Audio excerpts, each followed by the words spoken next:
네, 지난 시간까지는 개청의식까지 한 것 같습니다. 오늘은 별원의식으로 해서 나무대비 관세음, 오늘은 83쪽에서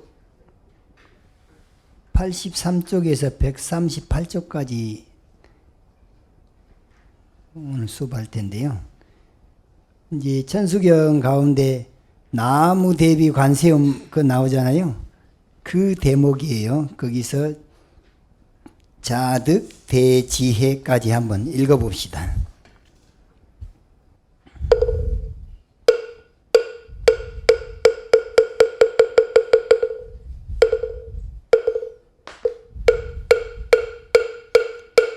나무대비 관세음 원하속지 일체법 나무대비 관세음 원하조득 지혜 안남 관세음 원하속도 일체중 나무대비 원하조득 선방편 나무대비 관세음 원하속승반야선 나무대비 관세음 원하조득 월고해 나무대비 원하속득계정도 나무대비 관세음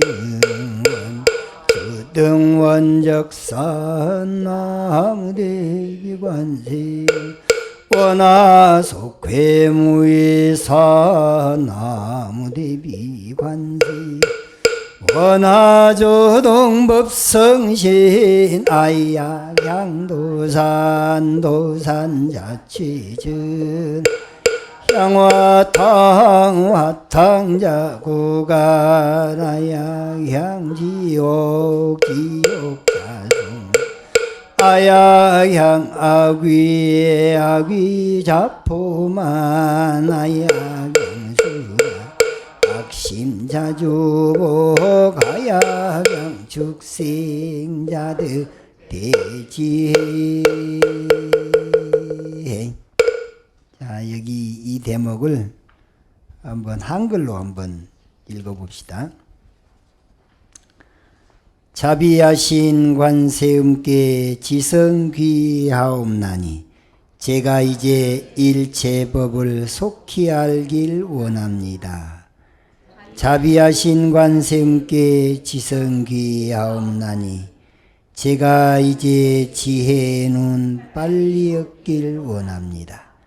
자비하신 관세음께 지성귀하옵나니 제가 이제 일체중생 제도하길 원합니다. 자비하신 관세음께 지성귀하옵나니 제가 이제 좋은 방편 속히 얻길 원합니다. 자비하신 관세음께 지성귀하옵나니 제가 이제 반야용선 빨리 타길 원합니다. 자비하신 관세음께 지성귀하옵나니 제가 이제 고통받아 속히 넘길 원합니다. 자비하신 관세음께 지성귀하옵나니 제가 이제 계정애를 속히 얻길 원합니다. 자비하신 관세음께 지성귀하옵나니 제가 이제 열반산을 속히 원합니다. 자비하신 관세음께 지성귀하옵나니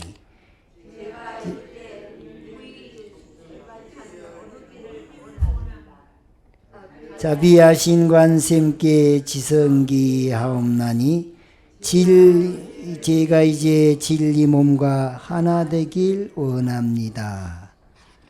제가 만약 도산지옥 향한다면 도산지옥 무너지고 제가 만약 화탕지옥 향한다면 화탕지옥 없어지고 제가 만약 지옥으로 향한다면 지옥들이 소멸되고, 제가 만약 악의 세계에 향한다면 악의 중생 배부르고, 제가 만약 수라 세계에 향한다면 악한 마음 조복되고, 제가 만약 축생 세계에 향한다면 그들 모두 큰 지혜를 얻으리라. 그래서 앞부분에는 칭송 10원이라 해가지고 가범 달마 스님이 번역한 천수천왕 광대원만 무예 대비심 다란이경이 나오는 것인데, 관세음 보살이 과거 이 청광왕 정주여력께서 천수다란이를 설해줄 때, 그때 그거 한 번 듣고 초지에서 팔찌까지 올라갔다 그랬잖아요. 근데 그때 서원을 세웠던 대목이 이 대목이에요. 그러니까 나무대비 관세음에서부터 관세음 보살 청광한 정주열에게 그때 이 나무대비 관세음 원화속지 일체법에서부터 그 10가지 원을 다 세우고, 아약향 도산 자체절, 아약향 화탕자 고갈, 아약향 지옥자 소멸, 아약향 악의자 포만, 아약향 축생 자덕대지에까지가 관세음보살이 전생에 서원했던 대목이에요. 그러니까 우리가 관세음보살을 부르면서 관세음보살을 닮아가려고 한다면 우리도 이와 같은 대승의 상구보리 하와 중생의 원을 세워야 되겠죠. 그래서 관세음보살을 이름만 그냥 입으로만 관세음보살 이렇게 할 것이 아니라, 내 마음속에서는 관세음을 닮아가면 관세음보살님이 서원했던 이 10가지를 실천으로 옮길 때 관세음으로 변해가는 것이지, 그냥 말로만 입으로만 관세음보살하고 마음속에는 무슨 이 도둑놈의 심보가 가득 차 있고 자기 뜻대로 안 되면 그냥 이 화를 그냥 뿔떡뿔떡 내고 그러면은 관세음보살을 못 닮아가겠죠.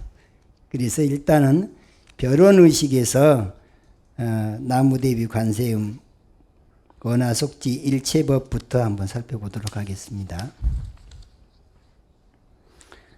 나무대비 관세음, 그 말은 뭔 말이냐, 나무란 말이 나오거나 나막이란 말이 나오면 무조건 귀의합니다. 목숨 바쳐 의지하겠습니다. 백그라운드로 삼겠습니다. 그런 의미로 받아들이면 됩니다. 대자 대비하신 관세음께 귀의합니다. 그 말을 나무 대비 관세음. 그러니까 내가 원 하나를 세우는데도 그때마다 나무 대비 관세음을 하고 있죠, 여기. 그러니까 나무 대비 관세음 첫 번째 소원이 뭐냐? 원하 속지 일체법.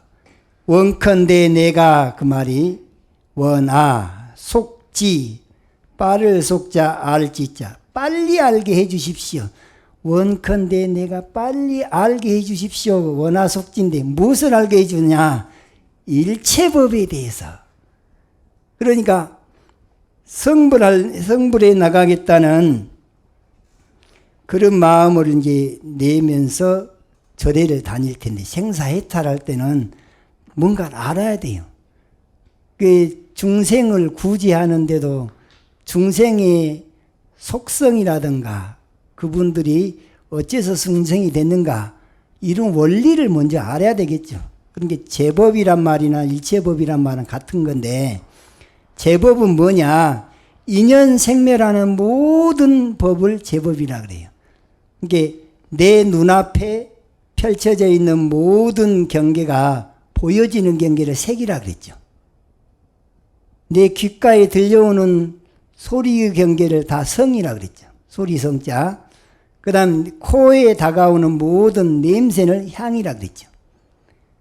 혓바닥에 와닿는 모든 맛은 만미자, 미라 그랬어요. 색성, 향, 미. 그 다음에 몸뚱아리는 촉감을 느끼죠. 그래서 촉. 그 다음에 마음속에서 이 생각 저 생각이 일어나는 건 법이라 그랬죠. 그러니까 육군이 육경을 대하는 때마다 나타나는 모든 경계를 일체법 또는 제법이라 그래요. 이게 제법이 뭐냐? 존재하는 모든 것인데 그 존재하는 모든 것이랑 내가 만약에 없다면 의미가 없죠. 내가 없다면 남이 있으나 뭐 내가 없으면, 그러니까 눈이 있으니까 눈이 상대하는 것, 그것도 제법이에요. 귀가 상대하는 것도 제법이에요.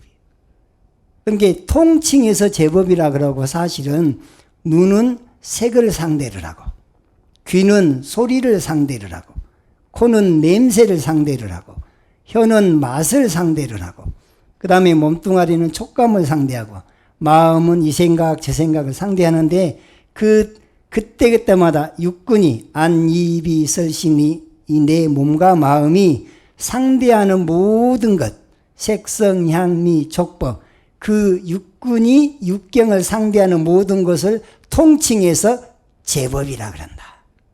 제법 또는 일체법. 그러면 제법의 속성을 알아버려야 되겠죠. 그래서 원화 속지 일체법.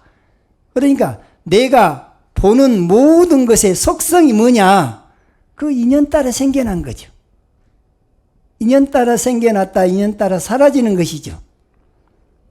연기법을 떠나서 있지 않죠. 존재하는 모든 것은 바로 보면은 연기법으로 되어 있어요. 그러니까 연기법을 딱 깨달아 버리면 일체법을 알아버린 거죠.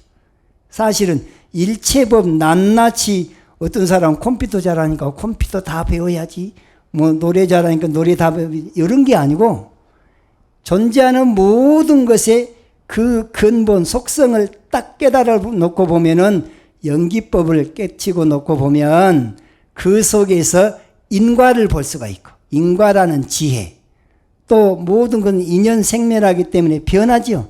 재행이 무상하다, 무상의 지혜가 나오죠. 또 무상하기 때문에 영원히 변치 않는 실화실체는 찾을 수가 없다. 그래서 제법은 무하다, 무하라는 지혜를 알게 돼요. 그 다음에 본래 내 눈앞에 펼쳐지는 경계나 냄새 경계나 맛의 경계나 소리 경계나 촉감의 경계나 이 생각 저 생각은 본래는 없었지요. 우리 본 성품 불성에는 본래는 공해했는데 인연 따라 생겨났다가 인연 따라 사라져버리고 나면 다시 공으로 돌아가 버리죠. 공에서 와서 공으로 돌아가 보니까, 아, 이거 본질로 본다면 제법은 본래 공한 놈이라구나. 이렇게 딱 알아보고 나면은 제법에 대해서 그거 본래 공한 거 아닌가? 내가 마음이 쉬어버릴 수가 있죠. 이거 인간 줄 알아보면 원망의 화살이 없어져 버려요. 왜? 자기가 지어서 자기가 받는다는 이 한 생각이 지혜로 작용을 하니까. 그래서 나무대비 관세음 원화 속지 일체법, 그런다면 관세음보살님께 기하옵니다. 제가 속히 일체법을 빨리 알기를 원합니다. 그러니까 그 일체법이 뭐냐?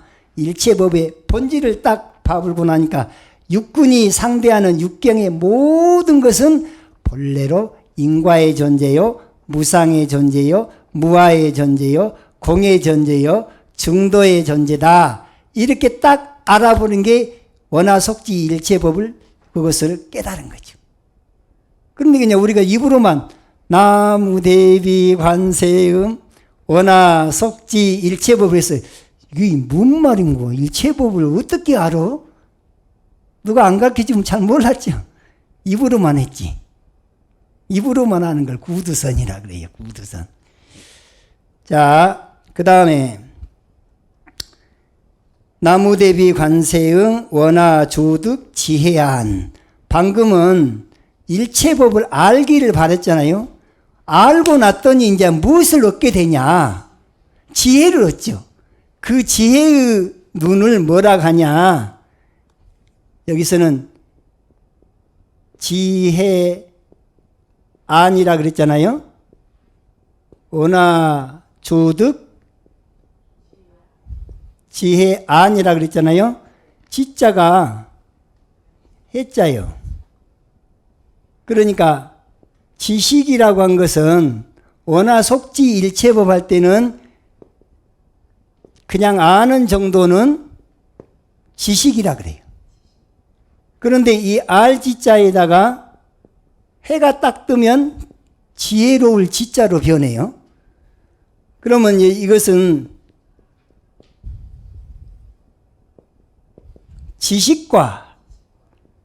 지식을 실천을 통해서 해탈을 해버리면 지혜로 바뀌는 거예요. 그러니까 암만 많이 알고 있어도 이걸 해탈로 돌아가지 못하면, 해탈로 나아가지 못하면 반야바라밀이 아닌 거죠. 그러면 반야바라밀이 지혜를 실천을 해서 해탈하는 것이 반야바라밀인데, 이 지혜의 눈을 얻는 것을 해안을 얻는다 그래요. 해안. 그러니까 일단은 법이 뭔지를 알아보고 나면 알고 보니까 이거 본래 인과 아닌가, 본래 무상한 거 아닌가, 무아 아닌가, 공한 거 아닌가, 중도 아닌가, 그렇게 딱 천지우주에 존재하는 모든 제법을 그렇게 인식을 해버리면 지혜의 눈을 성취하게 된 거죠. 그렇게 될 때 그것을 반야바라밀이라 그래요. 지혜의 눈을 성취한 것이 정견이에요. 정견. 존재하는 모든 걸 제법을, 일체법을 정견으로 보니까 존재하는 모든 것은 인과로 되어 있더라. 연기법을 딱 깨달아 놓고 보니까 인과로 되어 있더라. 재행은 무상하다 할 때 무상, 변한다는 진리를 딱 지혜를 눈을 얻게 되더라. 무상하기 때문에 실화실체가 없는 제법은 무하더라. 무하라는 지혜를 얻게 돼요. 또 일체, 온 개공하듯이 일체 개공이 되는 거예요. 공이라고 하는 지혜를 얻게 돼. 그런데 이것이 있음에 따라서 저것이 있고 이것이 생겨나면 저것이 생겨난다고 하는 그 말 자체는 어느 한쪽 치우치지 않았으니까 중도라고 하는 그 지혜를 얻게 되는데, 인과 무상 무아 공 중도라고 일체의 법을 딱 이렇게 꿰뚫어 봐버리면 정견을 얻게 되는 것이고, 그 다음에 그것을 지혜의 눈이라 그러고, 두 글자로 말할 때는 해안이다. 해안. 그러니까 해안. 그런데 해안이 뭔지 막연했죠. 그런데 인과를 활용할 줄 아는 지혜가 있고, 무상의 진리를 활용할 줄 아는 지혜가 있고, 무아를 활용할 줄 아는 지혜가 있고, 공을 활용할 줄 아는 지혜가 있고, 중도를 활용할 줄 안다면 다 부처로 보이는 거예요. 이 5가지를 오법인이라 그래요. 오법인. 진리의 도장을 법인이라 그래요. 근데 그게 몇 가지냐? 5가지. 3가지, 이 중에서 3가지만 빼면은 3법인인데, 진리의 도장을 진리인지 아닌지 판가름하는 기준점이 법인이라 그 말이에요. 법의 도장은, 법인성의 법인은 이 오법인을 온 몸에다가, 온 마음에다가 무장하고 사니까 법인성이요. 예? 그러면 이것이 바로 정견이고, 이걸 활용할 줄 알면 해안을 얻었다 하는 것이고, 이런 견해를 딱 가지고 있으면 지혜의 눈이 생겼다 그러는 것이고, 그것이 바로 청정법신 비로자나불이 바로 진리 그 자체인, 이 자체가 청정법신 비로자나불이. 이것이 바로 우리가 수행을 해서 우리 본 마음을 깨닫는, 견성하는 견성의 대상. 뭘 깨달을 거냐? 요걸 깨닫는 거예요. 어떤 식으로 해서 깨닫든지, 염불을 하다 깨치나, 주문을 외우다 깨치나, 화두를 타다 깨치나, 또는 경전을 보다가 깨치나, 언하에 대우를 하나, 다 하나같이 인과를 깨닫고, 무상을 깨닫고, 무아를 깨닫고, 공을 깨닫고, 중도를 깨닫고, 이걸 깨달은 것이 곧 내 참 마음을 깨달은 것이다 해서 견성이에요. 예, 내 본성을 깨달은. 내 본성은 이렇게 생겼고, 그것을 법으로 몸을 삼았다 해서 법신불이라 그러는 거예요. 그래서 불교에서 진짜 부처님은 깨달음의 대상인 부처님은 바로 이 진리 그 자체예요. 진리를 내놔봐라 그러면 인과가 진리입니다 그래. 또 무상이 진리입니다. 무아가 진리입니다. 공이 진리입니다. 중도가 진리입니다. 싸잡아서 말하면 이것이 연기법입니다. 연기, 그래서 부처님께서 말씀하시기를 연기를 보는 것은 법을 보는 것이고 법을 보는 것은 곧 나를 진짜 부처님을 본 것이다. 즉 견열애, 곧 열애를 보는 것이다. 그래서 우리가 공부를 해서 깨달아야 될 것은 오법인을 깨닫는 것이 곧 내 참마음을 깨닫는 견성이다. 여기까지 나아가야지 공부가 제대로 된 사람이지, 이걸 그냥 입으로만 나무대비 관세음 원화속지 일체법, 나무대비 관세음 원화조득 지혜안 뭐 이렇게 외우기만 해놓고 못 외운다고 하는 거하고 타박할 일은 아니에요. 못 외우더라도 이런 의미가 담겼다는 것을 아는 사람, 그 아는 것이 더 중요한 거예요. 자, 나무대비 관세음 원화속조득 지혜안, 앞에는 속지 일체법에 앞에는 속자가 들어갔죠. 그 다음번에는 조자가 들어가는 거예요. 속조로 나가는 거예요. 자, 여기에서 조속기가 아니라 속조로 간다. 내가 처음에는 발언을 할 때는 빨리 얻기를 발언한데, 그럼 발언을 했으면 얻어질 때는 빨리 얻어지는데, 사실은 빠를 속자나 일찍 조자, 아침 조자, 이 조자나 의미는 같은 의미인데 똑같은 말을 두 번 중복하는 것을 피하기 위해서 한 번은 속자를 쓰고 한 번은 조자를 쓴 거예요. 문장을 이렇게 구성할 때 이 문맥이 좀 매끄러워야 되잖아요. 그래서 이것은 밸런스를 맞추기 위해서 한 번은 속자를 쓰고 한 번은 조자를 쓰는데, 그것도 반복을 해야 되니까 속조로 나갔다 그 말입니다. 아시겠죠? 그 다음에 나무대비 관세음 원화 속도 일체중, 속도라 그랬잖아요. 도자가 이게 제도할 도자예요. 이 도자가 법도 그럴 때는 저 사람이 법도가 없어 그런 말 쓰잖아요. 이때는 법도 도자예요. 법도. 그런데 여기서 속도 일체중 할 때는 속히 제도하게 해주세요 그럴 때는 이때는 제도할 도자예요. 네. 제도할 도자. 그러니까 어떤 스님이 저를 놓고 보면, 제가 태안사로 출가를 했죠. 물론 태안사 오기 전에 다른 사찰을 거쳐서 몇 년 공부를 하다가 오긴 했지만, 근데 정식으로 머리를 깎고 수계를 받은 건 태안사 와서 했으니까, 그때는 뭐라 하냐, 은사 스님이 청자, 화자 스님한테 득도했다 그러는 거예요.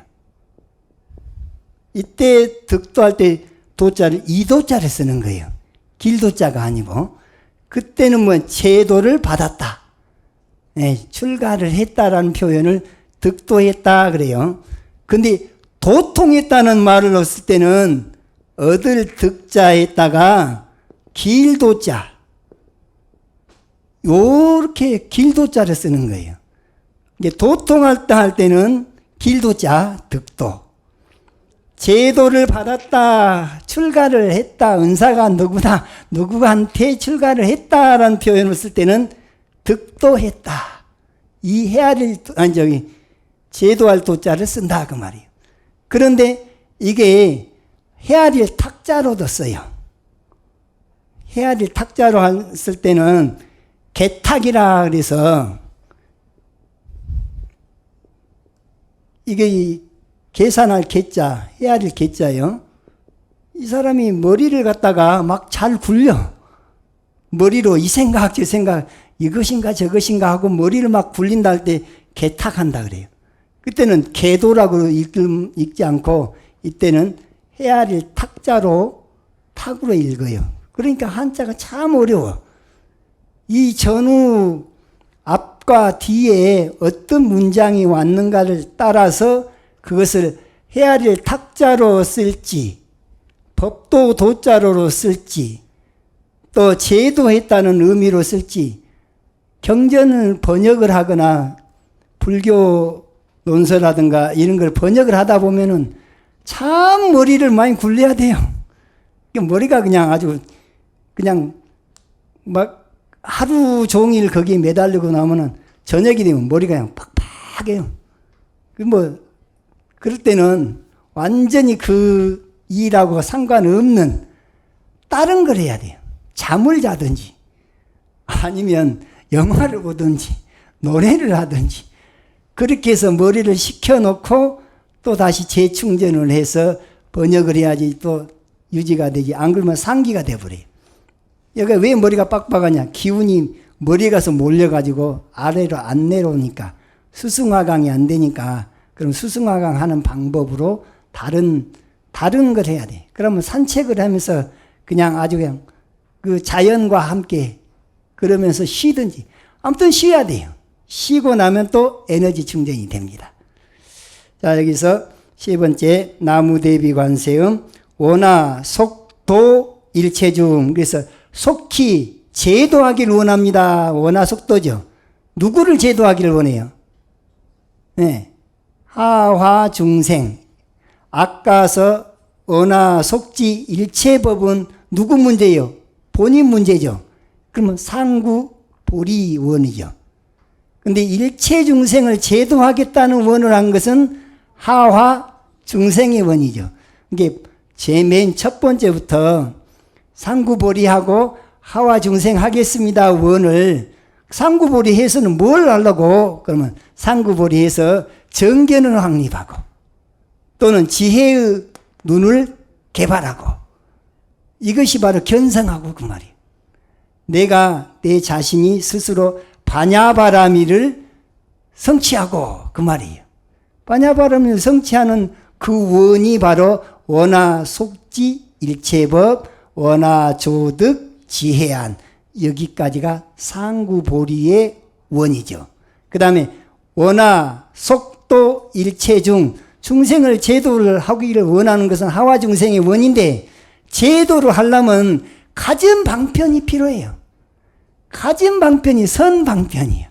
좋은 방편. 착할 방편, 착한 방편이 좋은 방편이잖아요. 그래서 좋은 방편을 빨리 얻기를 원하니까 조득선 방편. 그런 거죠. 그래서 속도 일체중 조득성 방편은 하와 중생에 관련되는 원이다. 이렇게 이해하시면 되겠습니다. 그런데 이제 왜 선방편이 필요하냐? 중생들이 업이 각각이에요. 업이 각각이다 보니까 수준이 각각이에요. 그러면 수준 따라서 법을 설하려고 보니까 84,000 법문이 필요하죠. 이게 84,000 법문이 다 선방편이에요. 네, 좋은 방편이란 말이에요. 좋은 방편이 84,000 법문이 나오게 된 게 중생들이 수준이 각각이고 천차만별의 근기를 가지고 있으니까 이게 수기설법을 하다 보니까 84,000 법문이 나왔지. 사실은 법은 하나예요. 진리는 하나인데 하나의 진리를 어떤 사람한테는 인과를 강조해야지만이 빨리 해탈할 것 같다 그럴 때는 강조용법으로 인과가 최고인 것처럼 얘기를 합니다. 어떤 사람은 그놈 움켜쥐어갖고 절대 안 올라가는 사람은 무상이라고 하는 진리로 그 사람한테 아이 네 몸뚱아리가 어디 영원하더냐, 이 권불 10년 아니더냐, 권세를 암만 지어갖고 있어도 10년 지나면 그 다음에는 또 그냥 평범하게 돌아간 거 아니냐. 그러니까 그냥 누릴 때 그때 적당히 잘 그 자리를 지키고 그것이 다 임기가 만료되면 미련 없이 그냥 줘버리고 그러고 내려와야 되는 거 아닌가. 그때 무상을 강조하는 거죠. 그 다음에 이제 나에 대해서 너무 지나치게 막 그냥 화가 난다든가 그럴 때는 내가 무한 줄 알아야지 화를 다스릴 거 아닙니까? 그래서 무아를 실천하는 것을 강조해야 될 사람이 있어요. 그 상황이 있죠. 또 공을 강조해야 될 상황이 있고 또 공을 실천해야 될 상황이 있고 그러니까 그때마다 상황에 맞춰서 강조용법이 달랐을 뿐이지 사실은 그 모든 것이 연기법에서 나온 도리니까 본래는 진리는 하나다. 연기라는 진리 하나인데 그 속에서 꺼내 쓰는 것은 각각의 방편이 필요하니까 그래서 이 선방편이 필요하다. 중생을 제도할 때는 한 가지로만 제도가 가능합니까? 안 되는 거예요. 그래서 초등학교 수준한테는 눈과 사탕으로 사탕 발림을 해서 끌어들여야 되겠죠. 그래서 그건 방편법이라 그래. 실상은 진리 그 자체는 실상이고 진리의 문에 들어오기 위해서 이끌어들이기 위해서 옛날에 우리나라에 기독교가 처음 들어올 때 가난한 시절에 들어왔으니까 교회만 가면 뭐 먹을 것 준다더라. 그러면 배고픈 시절에 뭐 얻어먹으려고 교회를 가고 그랬죠. 옛날에 식구들이 있는 대로 생긴 대로 낳고 그러니까 가난한 시절에 그 이불 하나를 덜기 위해서 출가로 그냥 절에다 보내는 경우도 있었다는 거예요. 왜? 절에서는 아주 그냥 공식적으로 가서 탁발에다가 얻어먹을 수가 있으니까. 그리고 이 불자님들이 좋은 것은 다 절로 절에다 갖다 바치고 그러니까 가서 배고프지 말으라고. 근데 그만한 대가를 또 지불하잖아요. 절에 가서 새벽에 3시에 일어나야 되고 말이죠. 이게 쉬운 일이 아니에요. 이게 절집도 시집살이가 우리 시절만 하더라도 이게 만만치 않았습니다. 근데 요즘엔 오라리도 안 와요. 왜? 세상이 너무 편하니까. 시집을 가라 그래도 안 가. 장가를 가라 그래도 안 가. 시집 장가를 갔는데도 애 낳으라 그래도 안 낳아. 이래. 왜? 먼저 자기를 먼저 생각하니까 그렇게 되는 거예요. 나라를 먼저 생각하고 가정을 먼저 생각하고 이웃을 생각하고 그런 마음이 갈수록 좀 덜해지는 것 같아요. 그리고 모든 게 편리하게 돼 있어요. 그러니까 절집도 편리함을 따라가게 돼 있는 거예요. 앞으로 우리 절에도 스님들이나 또 제가 불자님들이 와서 거처에서 이 생활을 할 때 다 방사에 화장실을 들여줘야지만이 이 세상에 지금 현실에 맞겠구나라는 생각을 합니다. 그래서 제가 임기 중에는 그 불사를 전통사찰이니까 지원금 받아서 자부담금도 있고 그래요. 그렇게 해서 그 불사도 좀 생각을 하고 있습니다. 자, 그리고 나무대비 관세음 원화 속도 일체중 나무대비 관세음 원화 조득 선방편 이것은 하화 중생에 대한 원이다 라는 거죠. 그런데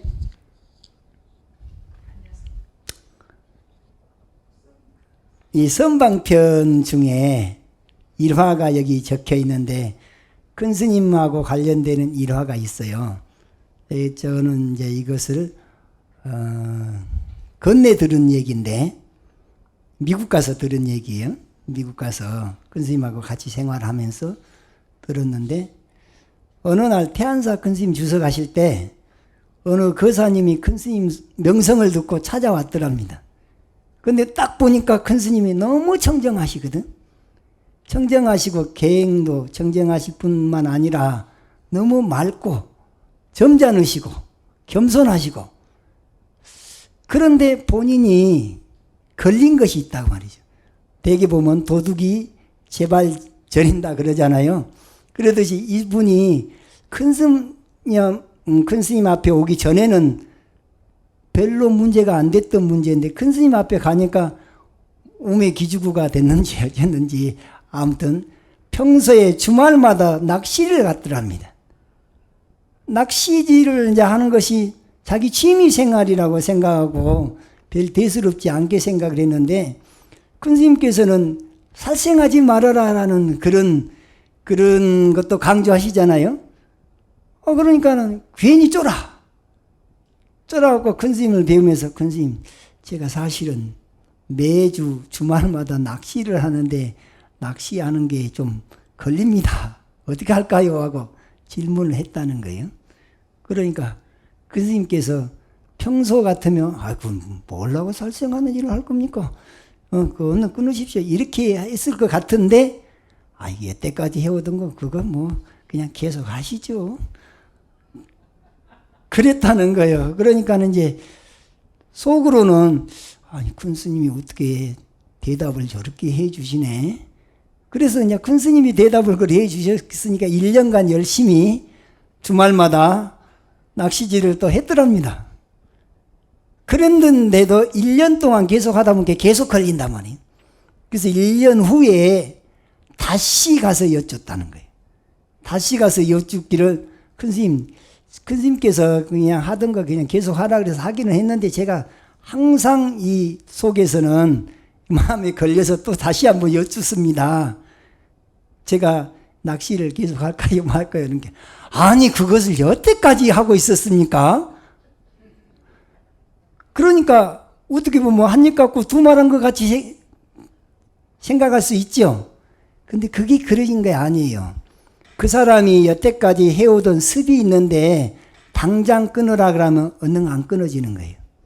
근데 1년 동안 이 사람이 마음이 좀 정화가 됐겠죠. 업장도 좀 소멸됐겠죠. 그러니까 마음에서 받아들일 준비가 됐어요. 그때 끊으라는 게 다 끊어버리는 거예요. 그러니까 이 사람의 근기에 맞춰서 말도 해줘야지 맞는 거지 그냥 원리 원칙대로 그냥 살생하면 안 되니까 처음부터 그냥 살생하지 마. 그게 안 된단 말이죠. 맨날 술 먹는 사람 갖다가 술 먹으면 안 좋아. 그러니까 술 먹지 마. 그게 됩니까? 그게? 그래서 어떤 계기가 있어가지고 딱 끊게 되면 부작용이 없는데 그냥 어거지로 그 사람을 제도하겠다고 억지로 들이대면 그러면 그 부작용이 나타납니다. 그래서 필요한 것이 선방편, 좋은 방편이 필요하다라는 것이 그것도 방편을 잘 쓰는 것도 지혜입니다. 지혜의 눈을 얻었으면 그걸 적재적소에 잘 쓸 수 있는 그런 선방편을 구사해야지 하와 중생이 좀 더 잘할 수가 있지 않겠나. 그런 의미에서 여기는 원화 속도 일체 중 원화 조득 선방편 이렇게 됩니다. 그 다음에 나무대비 관세음 원화 속승 반야선 반야용선을 반야선이라 그래요.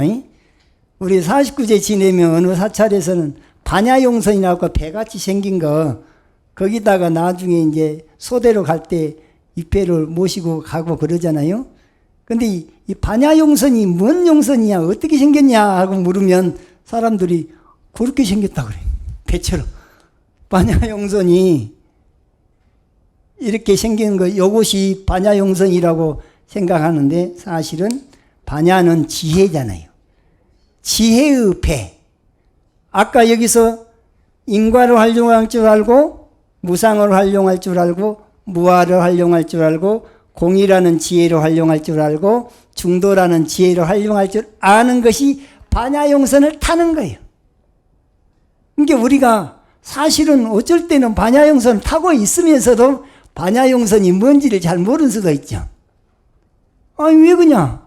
이것이 인과를 활용해서 해탈한 것이 반야용선을 타는 것이고 그것이 바로 반야바람이다. 이렇게 딱 손에 쥐어주듯이 가르쳐줘 버렸어야 되는데 혼자서 알아서 깨우치려고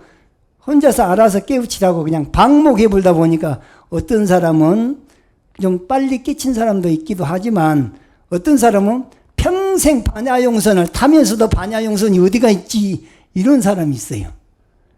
꼭 뭐 같으냐? 어부나이 3년 찾는 것처럼 아기를 얻고 있으면서 아기를 잃어버렸다는 착각을 한단 말이죠. 그러니까 여러분들은 가끔 하루 24시간 반야용선 타면 좋겠지만 초짜 때는 반야용선이 뭔지도 몰랐고 근데 어느 정도 알았으면 어쩔 때 보면 자기도 모르게 지혜가 탁 샘솟고 그렇죠. 그리고 뭔 일을 해결하는데 예전 같으면은 그냥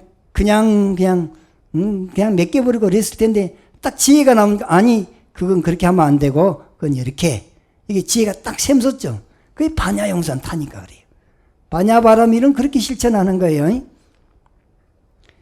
자, 원하 속승 반야선 이 말은 뭐냐? 속히 지혜의 배를 탄단 말은 반야바라밀을 속히 실천하겠다. 오법인을 지혜로 삼아서 매 순간순간 제법의 경계, 일체 모든 경계에서 바로바로 해탈할 수 있으면 그것이 반야용선을 타는 거죠. 반야용선을 타게 되면은 고해를 넘어가거든. 생사고해를. 생사고해를 넘어갈 때는 이 지혜의 배를 타야 돼요. 요 놈을 이제 이렇게 배로 만들면 이게 반야용선입니다. 그렇죠. 저거를 통해서, 저걸 활용해서 결과적으로는 그 나를 중생세간, 지옥, 아기, 축생, 아수라, 인간, 천상, 육도 윤회를 하고 있는 이 세계가 생사대해 그 속에는 괴로움이 항상 함께하고 있기 때문에 비유해서 괴로울 꽃자 바다의 자에서 고해를 넘어갈 때는 반야용선을 타야 되는데 반야용선을 어떻게 타냐? 매 순간순간 온 몸과 마음에 인과로, 눈에다가도 인과로 무장, 또 무상, 무아, 공, 중도로 눈에 보여지는 모든 걸 저렇게 봐버려. 그것이 반야용선을 타는 거예요. 귀에다가도 인과, 무상, 무아, 공, 중도를 딱 무장을 해버려. 코에다가도 인과, 무상, 무아, 공, 중도로 무장을 하고 또 온 몸에다가 혀에다가 온 마음에다가 저것으로 딱 무장한 것이 반야용선을 탔어요.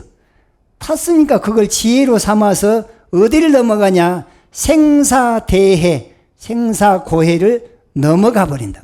그러면 생사해탈이 되는 거죠. 생사해탈하는 것이 이제 피 안에 도달하는 거지. 바라밀을 성취한 것이다. 그 말이죠.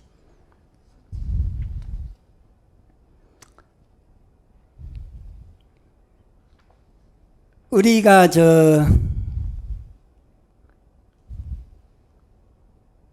흔히 하는 말로 이런 말 있잖아요. 술을 먹기는 남편이 먹었는데 취하기는 마누라가 취해가지고 더 복잡해진 경우들이 들어있죠. 이 남편이 술 먹고 왔다고 막 그냥 바가지를 있는 대로 긁어대고 그러면 그 집안이 찌그락찌그락 아주 안 편하단 말이죠. 그럴 때 이제 어떤 오해가 생겼을 때 말이죠. 전에 한번 해본 일 같은데 한번 해봅시다. 자, 손을 한번. 손가락이 5개죠.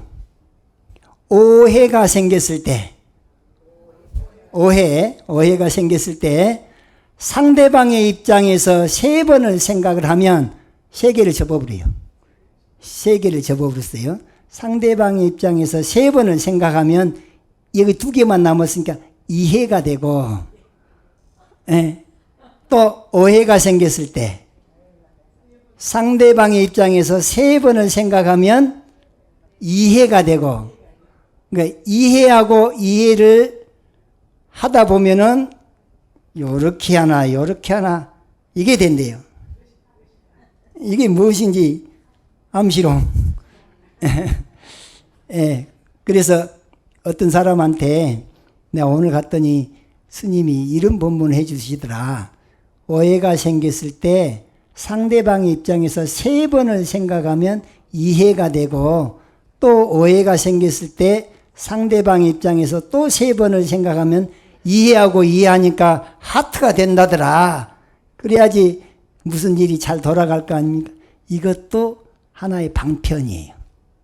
이것도 반야바라미를 실천하는 방편, 선방편, 월고해하는 방편이다. 가정이 편안해지려면은 그러면서 한번 웃어도 좋고 친구 간에도 오해를 풀 때도 그렇게 연습을 한번 해보면 그 오해가 이해로 변해서 그 자리가 바로 반야바라밀이 되는 것이죠. 자, 그 다음에 나무대비 관세음 원화 속득 개정도 그랬잖아요. 월고해는 해버렸잖아요.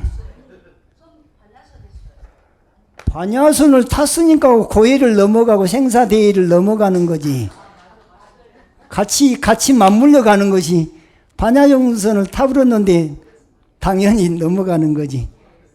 예, 그냥 넘어가 버렸네. 그래, 이제 오해가 생겼을 때, 예, 상대방의 입장에서 3번을 생각하면 이해가 돼. 방금 착각했구나 하고 이해를 하니까 이렇게 넘어가는 거예요. 그 월고해 됐습니다. 그 다음에 우리가 절에 온다는 자체는 스님네들은 출가를 하잖아요. 그러면 그냥 부처님부터 처자식도 다 내려놔 버렸죠. 왕위의 자리도 내려놔 버리고 출가를 했어요. 그러면 그분이 제일 원하는 것은 뭐였냐? 여기서 방금 말하면 월고해요. 이 동쪽문 나갔을 때 병든 자를 보고 늙은 자를 보고 그 다음에 남쪽문에서 병든 자를 보고 서쪽에서 돌아가신 장래행녀를 보고 북쪽문 나가서 수행자가 생사해탈을 구하고 있다는 것을 알고 생로병사가 이렇게 괴롭다는 것을 영원히 벗어나려면 수행을 해야 되겠구나 하고 아시고는 그 부처님이 첫 번째 목표는 뭐냐면 상구보리였어요. 첫 번째는 자기 자신을 제도하는 거였어요. 그러고 거기서 힘이 남아 돌면 일체 중생을 이제 구제하겠죠. 그러니까 고해를 벗어나게 하는 것이 목표가 됐는데 그건 어떻게 해야지만이 생사를 해탈하게 되느냐? 생사 해탈하기 위해서는 불교에서 성불의 방법론으로 개정의 사막을 실천해라 그래요. 사막을 3가지를 배워라. 계율을 잘 지키고 계, 선정에 잘 들어가고 정, 지혜, 아까 정견에 들어서 정견을 활용하는 것, 정견을 개발하고 저걸 늘 생활하고 저런 노력을 해서 고해를 벗어나게 된다 해서 불교에서 성불의 방법론은 성불, 수행의 요체는 바로 개정해. 개정의 사막이 바로 여기서 말하는 개정도라고 그랬어요. 도가 바로 지혜를 표현한 말인데 그래서 나무대비 관세음 원화 속득 개정도 그랬죠. 속득. 속히 개정도를 얻게 하여지이다 그랬으니까 여기 개정도가 개정해를 개정도라고 표현했다 이렇게 생각하면 된단 말이죠. 그러니까 성불을 하는데 수행을 해야 될 텐데 수행은 어떻게 하냐? 개정해 사막을 실천해라. 그럼 개정의 사막을 어떻게 구체적으로 실천할 것이냐? 팔정도를 닦아라 그랬어요. 팔정도가 개정의 사막을 구체적으로 실천하는 방법론이에요. 그리고 고집멸도 사성제에서 고제, 집제, 멸제에서 멸제라고 하는 열반을 성취하는데 어떻게 하냐? 개정의 사막을 닦아야 되는데 그것은 도제에서 팔정도를 제시를 했다 말이죠. 그래서 수행의 요체는 개정의 사막인데 사막은 어떻게 실천합니까? 팔정도를 닦아라. 대승불교에서는 육바라밀을 닦아라. 팔정도는 이 정견, 바른 견해, 정사유, 바른 생각, 정어, 바른 말, 정업, 바른 행위, 그 다음에 정명, 정명이라고 한 것은 바른 생활이에요. 국민학교 때, 초등학교 때 바른 생활 책 있잖아요. 나 요즘 알았는데, 저학년 때는 바른 생활이었고, 이제 4학년 이상 되면 뭐 도덕이라고 이름이, 우리 때는 도덕은 중학교 때부터 나온 교육 과목이었고, 초등학교 때는 다 바른 생활이었는데, 요즘은 또 학제가 그렇게 개편이 됐나 봐요. 그 다음에, 정정진이라는 것은 바른 노력, 정념이라고 하는 것은 바른 알아차림, 매 순간순간 깨어있으라고 말이죠. 그 다음에 매 순간순간 깨어있으려고 하면 얼마나 집중을 잘해야 되겠어요. 그것이 바른 집중, 정정. 이 앞에 정견, 정사유, 정어, 정업, 정명, 정정진, 정념, 정정을 잘 닦게 되면 그러면 정해탈, 바른 해탈이 온다. 바른 해탈이 월고해, 고해를 넘어간다. 그런데 이게 방금 전에는 반야용선을 빨리 타서 고해를 넘어가기를 원한다 그랬잖아요. 그럼 반야용선을 타서 고해를 넘어갈 때는 어떤 식으로 노를 저을 것이냐. 노를 젓는 방법이 바로 여기서 개정의 사막으로 노를 저어라. 개정의 사막을 어떻게 또 구체적으로 역할 분담을 해서 노를 저을 것입니까? 그러면 팔정도를 닦든지 이 보시, 지계, 인욕, 정진, 선정, 지혜라고 하는 육바라미를 닦든지 팔정도나 육바라미 똑같이 개정의 사막을 실천하는 방법입니다. 그러니까 월 고해하는 방법은 개정의 사막을 빨리 얻어야 되겠죠. 그러면 개정의 사막을 얻었으면 뭘 할 것이냐? 나무대비 관세음 원화 조득 원적산. 원적이란 말은 스님들이 돌아가시면 원적하셨다 하기도 하죠. 부처님도 원적하셨단 말이에요. 그럼 원만 성취하시고 마음속에 번뇌가 다 잠재워져 버렸어요. 적적해졌죠. 적이란 말은 번뇌가 멸진됐다. 그 다음에 우리 불성공덕의 진여 불성이 갖추고 있는 공덕을 원만히 다 회복을 했으니까 그걸 원만히 회복한 측면과 번뇌가 쉬어버린 84,000 번뇌가 다 쉬어버렸다는 측면에서는 적이라 그런 거.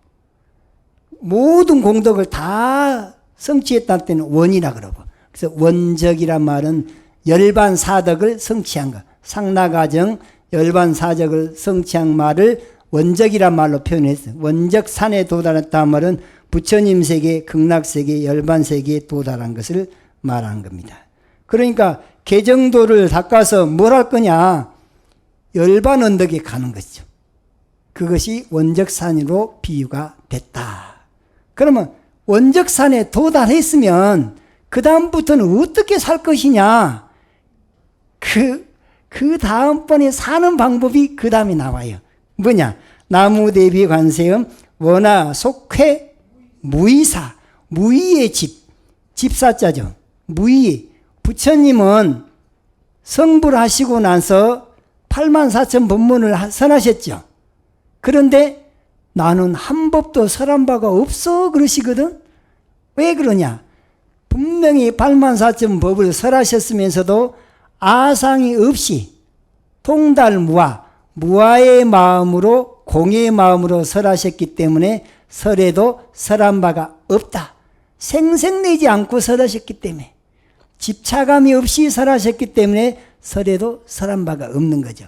그런 집에 도달하는 그것을 원화 속회, 얼른 그 부처님이 사는 그 동네 가서 우리가 같이 만납시다. 원화 속회 무의사. 그러면 무의의 행을 할 수 있는 응무소주 이생기심, 응무소주 이생기심의 삶을 살기를 발언한 거죠. 그러면 그렇게 하려면은 뭐하고 같아져 버리냐? 조동 법성심, 법의 성품, 법성원용 무의상할 때 법성, 우리 본마음, 진여 불성의 마음과 하나가 딱 돼버린 거예요. 결국에는 부처님도 법성심과 하나가 되시죠. 원화 조득, 조동, 법성심. 법의 성품의 몸을 법신이죠. 법신과 하나 돼버려. 법성의 몸과 하나 돼본 건 내 본래 면목을 완전히 회복한다 그 말이죠. 그 본래 면목을 회복한 그 행은 무의의 삶을 사는 거죠. 그러니까 공부를 해서 저 월 고해까지 해. 근데 고해는 어떻게 고해를 벗어나지? 그것은 개정의 사막을 닦아야 된다. 개정의 사막을 닦게 되면은 사막을 닦아서 뭘 하고 그러면은 거기에서는 원적산에 올라가려고. 그 원적산이 뭐냐? 자성법성. 우리 자성법신이 가지고 있는 공덕을 완전히 회복하려고 그 말이에요. 그럼 회복했다 치자고. 회복했으면은 어떻게 살 것인데? 도인이 됐으면 어떻게 살 것인데? 무의의 삶을 산다 그 말이에요. 무의사.